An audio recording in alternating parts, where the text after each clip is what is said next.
Hello students, सब लोग ध्यान देंगे। देखो क्वेश्चन नंबर 35, एक पेज नंबर 1-22 पर एक क्वेश्चन है, explain the function of the following unit in micro processor 8085। मतलब माइक्रो प्रोसेसर 8085 में ये अलग अलग कंपोनेंट होते हैं, तो सबका अपने को फंक्शन बताना है। देखते हैं वन बाय वन। देखो पहला है ए एल यू। अब देखते हैं ए एल यू के बारे में तो मैंने इसके पहले एक क्वेश्चन बताया था, उसमें ए एल यू कवर हुआ था, लेकिन इसमें भी मैं आपको एक्सप्लेन कर देता हूँ। एलयू के बारे में आपको लिखना है कि एलयू का फंक्शन क्या है। देखो पॉइंट नंबर 1 में क्या लिखा है, एलयू का फुल फॉर्म क्या होता है। पहले एरिथमेटिक एंड लॉजिक यूनिट, मतलब एलयू को कहा जाता है arithmetic and logic unit is a 8-बिट यूनिट। और ये आपको मालूम होना चाहिए कि एरिथमेटिक लॉजिक यूनिट ये 8-बिट का यूनिट है, where arithmetic and logical operations are carried out. जहाँ पर एलयू के अंदर में सभी टाइप के एरिथमेटिक ऑपरेशंस मतलब एडिशन, सब्ट्रैक्शन, मल्टीप्लिकेशन, डिवीजन वगैरह होता है। लॉजिकल ऑपरेशन मतलब एंड और नॉट, इस एक्सॉर, ये सभी टाइप के लॉजिकल ऑपरेशंस भी एलयू में किए जाते हैं। मतलब एलयू में एडिशन, सब्ट्रैक्शन, मल्टीप्लिकेशन और एंड और नॉट और एक्सॉर सभी टाइप के ऑपरेशन इसमें किए जाते हैं। ठीक है, जब भी अपने को डेटा का एडिशन करना है, सब्ट्रैक्शन करना है, मल्टीप्लिकेशन करना है तो एलयू में होगा। लॉजिकल ऑपरेशन अगर अपने को करना है ये भी एलयू के अंदर में होगा। Second point, ALU contain binary adder to perform addition and subtraction. ठीक है, आपको मालूम है एलयू के अंदर में एक बाइनरी एडर होता है। इसके पहले वाले क्वेश्चन में मैंने तुम लोगों को बताया था एलयू के अंदर में बाइनरी एडर होता है, और वो बाइनरी एडर ही क्या करता है, डेटा का एडिशन और सब्ट्रैक्शन करता है। कौन सी मेथड से, टूस कॉम्प्लीमेंट मेथड से। टूस कॉम्प्लीमेंट मेथड से वो डेटा, बाइनरी डेटा का एडिशन और सब्ट्रैक्शन कर पाता है। एंड अदर लॉजिकल सर्किटरी, और अदर लॉजिकल ऑपरेशंस भी करता है।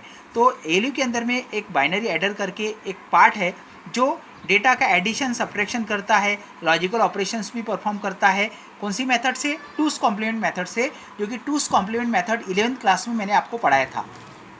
आगे next, data is supplied by accumulator, input output device, memory etcetera. मतलब आपको मालूम होना चाहिए जो हम लोग एलयू को डेटा, अगर अपने को डेटा का एडिशन करना है, सब्ट्रैक्शन करना है, मल्टीप्लिकेशन करना है, या फिर कोई भी लॉजिकल ऑपरेशन करना है, एंड और नॉट, तो जो भी डेटा हम लोग किसको सप्लाई करते हैं, अगर एलयू को डेटा मिलेगा, एलयू को जब डेटा मिलेगा तभी वो डेटा का एडिशन, सब्ट्रैक्शन, मल्टीप्लिकेशन वगैरह कर सकता है।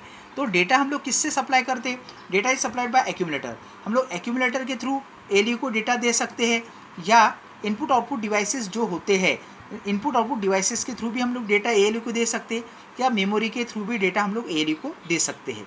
और जब डेटा इसको मिलेगा तभी वो डेटा का एडिशन, सब्ट्रैक्शन, मल्टीप्लिकेशन या डिवीजन वो कर पाएगा। आगे नेक्स्ट, फोर्थ पॉइंट में क्या लिखा है, the result is typically stored in accumulator. और जब भी बेटा एलयू में, एलयू का जो भी कैलकुलेशन का रिजल्ट आएगा, मान लो कि एडिशन का रिजल्ट है या सब्ट्रैक्शन का रिजल्ट है, तो जो भी कैलकुलेशन का जो रिजल्ट आएगा, वो कैलकुलेशन का रिजल्ट फाइनली एक्यूमुलेटर में, मतलब जो कि एक रजिस्टर है, एक्यूमुलेटर में स्टोर हो जाता है। तो कैलकुलेशन का फाइनल रिजल्ट हमेशा एक्यूमुलेटर के अंदर में स्टोर हो जाता है। नेक्स्ट, फिफ्थ पॉइंट लिखा है, according to the result of arithmetic logical operation ALU either set और रिसेट फ्लैग। मतलब आपको बोल रहे कि एलयू के अंदर में जो भी रिजल्ट आएगा, और रिजल्ट के अनुसार एलयू सेट या रिसेट फ्लैग होता है। मतलब एलयू के अंदर में फ्लैग है वो सेट होते हैं, मतलब एलयू के अंदर में फ्लैग है, फ्लैग जो मतलब फ्लैग सेट होता है मतलब 1 होता है, रिसेट होता है मतलब 0 होता है। ये कब होता है बेटा, जब कोई भी कैलकुलेशन वगैरह हुआ तो उसका जो रिजल्ट आया, सपोज मान लो कि उसका रिजल्ट 0 आया या पॉजिटिव आया या निगेटिव आया, तो उसका जो रिजल्ट है वो 0 आया या निगेटिव आया या पॉजिटिव आया, उसके बारे में उसका जो स्टेटस है वो फ्लैग रजिस्टर में, एलयू के अंदर में फ्लैग रजिस्टर होते हैं, उसमें उसका स्टेटस सेट होता है कि आपका आंसर प्लस में आया, माइनस में आया या 0 आया। बराबर है। चलो अब हम लोग आगे बढ़ते हैं, आगे देखते हैं इसमें स्टैक पॉइंटर। क्या देखते हैं हम लोग, स्टैक पॉइंटर पेज नंबर 1-23 पर, उसके आगे का कंटिन्यूएशन में मैं आपको पढ़ा रहा हूँ, ध्यान दो बेटा। स्टैक पॉइंटर, अब स्टैक पॉइंटर क्या है, स्टैक पॉइंटर ये भी एक माइक्रो प्रोसेसर का पार्ट है ना, क्योंकि हम लोग माइक्रो प्रोसेसर पढ़ रहे हैं, तो स्टैक पॉइंटर ये भी एक माइक्रो प्रोसेसर का पार्ट है। अब स्टैक पॉइंटर क्या होता है, देखो आगे में लिखा है पॉइंट नंबर 1 में, स्टैक पॉइंटर इज अ 16-बिट रजिस्टर। स्टैक पॉइंटर क्या है, ये 16-बिट का रजिस्टर होता है। बराबर है, हाँ, which contain the address of the stack top, जिसमें स्टैक टॉप का एड्रेस होता है, मतलब मेमोरी का टॉप एड्रेस होता है। मेमोरी का स्टैक मतलब मेमोरी, और मेमोरी का टॉप एड्रेस इस स्टैक पॉइंटर के अंदर में होता है। ठीक है, that is the memory address of the last byte last byte entered in a stack, मतलब जो लास्ट डेटा जो भी स्टैक मतलब मेमोरी के अंदर में जब डेटा स्टोर होते रहता है तो वो उस मेमोरी को टॉप में पॉइंट करता है, मतलब जो टॉप मोस्ट डेटा है उसका एड्रेस इसमें होता है। टॉप मोस्ट डेटा का जो एड्रेस होता है इसके अंदर में होता है। जैसे मैं आपको एक एग्जांपल के रूप में बताता हूँ, ध्यान दो बेटा अच्छे से। सपोज मान लो, देखो ये अब ये, हाँ ये स्टैक, देखो जैसे मैंने यहाँ पे स्टैक बनाया, ये स्टैक मतलब एक स्टैक मतलब मेमोरी, ठीक है। अभी मेमोरी में ये लोकेशन होते हैं, मेमोरी में क्या होते हैं लोकेशन, जैसे 2001, 2002, 2003, 4, 5, 6, ये मेमोरी लोकेशन है, बराबर है। और हमारा डेटा एक्चुअल में क्या होता है, ऐसा डेटा ऐसा स्टोर होता है ना, डाउन है ना, नीचे से डेटा स्टोर होता है, ठीक है। अब सपोज मान लो कि ये स्टैक है, मेमोरी है, आपका डेटा मेमोरी लोकेशन सी है ना, ऊपर से इंक्रीजिंग ऑर्डर नीचे तक है, फिर है ना ये ऐसा ऊपर से इंक्रीजिंग ऑर्डर में ये लोकेशंस होते हैं, ये एड्रेसेस होते हैं, ठीक है। हमने डेटा एंटर किया 15, बाद में डेटा स्टोर का हुआ 2006 में, बाद में एंटर किया 20 का स्टोर हुआ 2005 में, बाद में एंटर किया 30 डेटा एंटर किए, ये आप 2004 में स्टोर हो गया। इस तरह से हमारा जो डेटा हम लोग जब स्टोर किए तो मेमोरी में वो कंटिन्यूस लोकेशन में स्टोर हो गया। 2006 पे फर्स्ट डेटा, 2005 में सेकेंड डेटा, 2004 में थर्ड डेटा। तो एड्रेसेस जो होते हैं ना, इस तरह से टॉप टू बॉटम रहते हैं। एड्रेसेस कैसे, top to bottom increasing order में एड्रेसेस रहते हैं, ठीक है।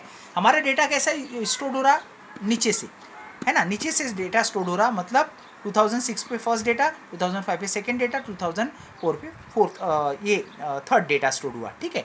मतलब अभी हमारा जो डेटा है वो मेमोरी में कहाँ पर है, ये यहाँ पे, ये टॉप पोजीशन हो गया, ये टॉप पोजीशन हुआ। तो जो स्टैक पॉइंटर होता है वो आपका जो लेटेस्ट डेटा, अभी करंट में जो डेटा है स्टोर किए हो उसको पॉइंट करता है। तो स्टैक पॉइंटर किसको पॉइंट करेगा, अभी आपका डेटा लास्ट बाइट, मतलब लास्ट डेटा कौन सा एंटर किए 30, तो ये स्टैक पॉइंटर ने जो लास्ट डेटा जो एंटर किए हो उसके एड्रेस को पॉइंट किया है। द स्टैक पॉइंटर में क्या है, वो जो लास्ट डेटा एंटर किए उसका एड्रेस मतलब 2004 ये स्टैक पॉइंटर के अंदर में एड्रेस स्टोर्ड है, बराबर है। हाँ, अब अगर मेरे को देखो बेटा, इसमें स्टैक पॉइंटर में पुश और पॉप ऑपरेशन होते हैं, पुश और पॉप। पुश, अगर सपोज मान लो कि मेरे को डेटा और ऐड करना है इसमें, किसमें, स्टैक में, तो अगर मेरे को डेटा ऐड करना है तो मैं मान लो कि मेरे को अभी डेटा ऐड करना है, सपोज मान लो कि मेरे को डेटा कौन सा ऐड करना है ना, इसके ऊपर में और डेटा ऐड करना है। तो ऐड करने के लिए कैसा होगा, यहाँ पे देखो पुश, अब यहाँ पे जब भी डेटा मेरे को स्टैक में डालना है, जब भी मेमोरी में डेटा डालना है तो पुश ऑपरेशन होता है। Push means to add data in a stack. Push means क्या, to add data in a stack, मतलब मेमोरी में डेटा को, है ना, स्टैक में डेटा को ऐड करना या डालना। तो हम लोग अगर कभी भी डेटा को ऐड करना है तो क्या होगा, तो हम लोग पुश कर सकते हैं। पुश करने से क्या होगा, देखो अभी ये डेटा आएगा, अगर मेरे को न्यू डेटा एंटर करना है तो यहाँ पे आएगा, मैंने, है ना, सपोज मान लो कि यहाँ पे मैंने कितना डाला 35, तो ये डेटा कहाँ जाएगा, यहाँ पे 35 में, ठीक है। और मैंने डेटा डालना है, सपोज मान लो कि मेरे को डेटा डालना है 40 गए इधर, और मेरे को डेटा डालना है 50, तो 50 गए इधर, ठीक है। मतलब हम लोग देख रहे हैं कि डेटा एक्चुअल में स्टैक पॉइंटर यहाँ था, लेकिन मेरे को और डेटा इंसर्ट करना है और डेटा ऐड करना है, तो वो कहाँ जाएगा, नेक्स्ट लोकेशन में, ठीक है। इसको कहा जाता है पुश ऑपरेशन। अब पुश ऑपरेशन में क्या हो रहा है, देखो आप लोग देख रहे हो कि डेटा यहाँ था, लेकिन अभी यहाँ पे करंट डेटा था, लेकिन मैंने और डेटा ऐड किया, तो डेटा ऐड करने पर देखो क्या होगा, अभी स्टैक पॉइंटर डिक्रीमेंट होगा। क्यों, देखो स्टैक पॉइंटर का क्या था, स्टैक पॉइंटर में एड्रेस था 2004, लेकिन जब न्यू डेटा आपने डाले तो देखो एड्रेस स्टैक पॉइंटर अब यहाँ पर आ जाएगा, स्टैक पॉइंटर कहाँ पर आ जाएगा, यहाँ पे, बराबर। मतलब एड्रेस क्या हुआ, डिक्रीज हुआ। और डेटा आप डालोगे तो स्टैक पॉइंटर यहाँ पर आ जाएगा, मतलब जो लास्ट डेटा आपने एंटर किए उसको वो स्टैक पॉइंटर उसको पॉइंट करते जाएगा, बराबर है, स्टैक पॉइंटर उसको पॉइंट करते जाएगा, ठीक है। हाँ, तो इस तरह से जब डेटा हम लोग मेमोरी में इंसर्ट करेंगे तो ऐड करते जाएंगे तो क्या होगा, पुश ऑपरेशन होगा। तो जब भी स्टैक पॉइंटर करंट में एक्चुअल में यहाँ था, लेकिन जब मेरे को और डेटा ऐड करना है तो मैंने डेटा को ऐड किया, तो स्टैक पॉइंटर कहाँ जाएगा, स्टैक पॉइंटर यहाँ पे आ जाएगा, एक्चुअल में कहाँ पे आ जाएगा, स्टैक पॉइंटर यहाँ पे आ जाएगा।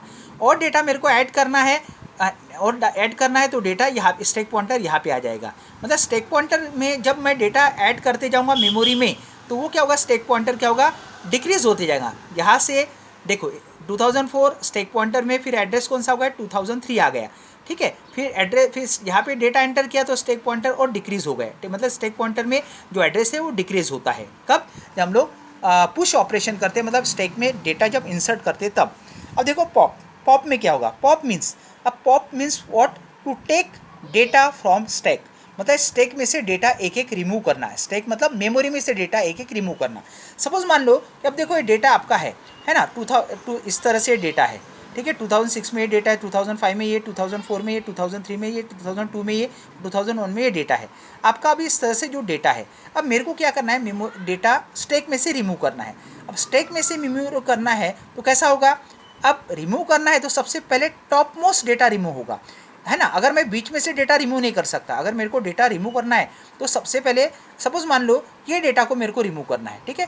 तो जब डेटा को रिमूव करना है तो टॉप से एक एक कम करना पड़ेगा। यहाँ से डेटा निकालेंगे, यहाँ से डेटा निकालेंगे, यहाँ से डेटा निकालेंगे, ठीक है। तो जब अपने को डेटा को रिमूव करना है टॉप से, तो उसको कहा जाता है पॉप ऑपरेशन। क्या कहा जाता है? Pop operation. तो देखो सपोज मान लो कि मेरे को ये डेटा निकालना है, तो स्टैक पॉइंटर कहाँ पर? अभी ये टॉप पोजीशन पे यहाँ पर मेरे को ये डेटा रिमूव करना है, तो ये डेटा रिमूव हो जाएगा, ठीक है। अब मेरे को ये डेटा रिमूव करना है तो स्टैक पॉइंटर का आएगा, स्टैक पॉइंटर आएगा नीचे, स्टैक पॉइंटर का आएगा नीचे, ठीक है। तो जब ये डेटा रिमूव करना है तो स्टैक पॉइंटर यहाँ पर आ जाएगा, ठीक है। अब स्टैक पॉइंटर यहाँ पे आ गया, मतलब स्टैक पॉइंटर इंक्रीज हो गया है। देखो एड्रेस था 2001, अभी एड्रेस कितना हुआ? 2002। फिर मेरे को ये डेटा रिमूव करना है, ये डेटा निकालना है, ये डेटा निकालना है, तो स्टैक पॉइंटर यहाँ पे आ जाएगा। ये डेटा निकल गया। अब सपोज मान लो कि मेरे को ये डेटा निकालना है तो स्टैक पॉइंटर अभी नीचे, स्टैक पॉइंटर नीचे आ जाएगा। स्टैक नीचे आ जाएगा मतलब एड्रेस अभी इंक्रीज़ हो जाएगा, है ना। एड्रेस कितना हुआ? अभी स्टैक पॉइंटर इंक्रीज़ हो गया, बराबर है। अब मेरे को ये डेटा भी रिमूव करना है, रिमूव हो गया। अब मेरे को ये डेटा रिमूव करना है, ये डेटा रिमूव करना है तो स्टैक पॉइंटर का आएगा अभी 2004 एड्रेस पर। कहाँ पर आएगा? 2004 एड्रेस पर। मतलब हम देखते हैं कि जब डेटा हम लोग रिमूव करते हैं तो स्टैक पॉइंटर का एड्रेस जो है वो 11 से इंक्रीज़ होता है, बराबर है। और जब हम लोग इंसर्ट करते हैं तो स्टैक पॉइंटर का एड्रेस, स्टैक पॉइंटर का जो एड्रेस है वो क्या होता है? डिक्रीमेंट होता है, ठीक है। चलो यहाँ पे वही लिखा है, देखो हाँ क्या लिखा है इसमें? With the help of the incrementer decrementer the stack pointer is decremented each time is pushed onto stack and incremented each time data is popped off the stack। इसका मतलब है कि इंक्रीमेंट डिक्रीमेंट करके यहाँ पर होता है, माइक्रो प्रोसेसर के अंदर में इंक्रीमेंट डिक्रीमेंट होता है, जिससे हम लोग स्टैक पॉइंटर को इंक्रीज या डिक्रीज कर सकते हैं। इंक्रीज कब होता है डेटा? पहले स्टैक पॉइंटर डिक्रीज कब होता है? जब हम लोग स्टैक में डेटा ऐड करेंगे, जब स्टैक पे डेटा ऐड करेंगे तो वो डिक्रीज होता है। और स्टैक पॉइंटर से जब डेटा निकालेंगे, जब स्टैक मतलब मेमोरी से डेटा रिमूव करेंगे, तब ये इंक्रीमेंट होता है, बराबर। डिक्रीमेंट कब होता है? जब स्टैक में डेटा ऐड करते जाएंगे तो स्टैक पॉइंटर डिक्रीमेंट होता है, और जब डेटा रिमूव करते जाएंगे उसमें से तो स्टैक पॉइंटर इंक्रीज होता है। समझ गया बेटा? इस तरह से ये था।